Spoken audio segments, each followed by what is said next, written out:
يعني اني بس اريد افتهم كم شغله. باوعت اللعبه من البدايه لحد النهايه. يعني انتم ليش مركزين ومخلين الاعتماد مالتكم بس على ايمن حسين؟ ترى عادي انتم تقدرون تقولون وتفرحون 40 مليون عراقي.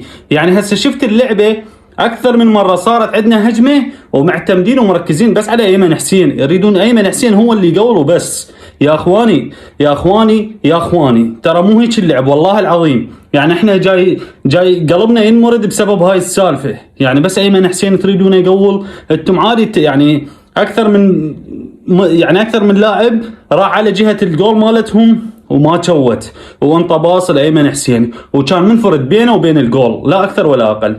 ليش الاعتماد بس على ايمن حسين؟ اخواني ترى هذا الشيء غلط.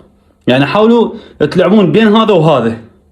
يعني ساعه انت قول، ساعه خلي ايمن حسين يقول، ساعه انا اشوت، على مود ليش يصير التركيز مالتهم بس على ايمن. التركيز مال الاردن بس على ايمن. جاي تنتبهون على ايمن، ضاغطين عليه ضغطه كلش قويه.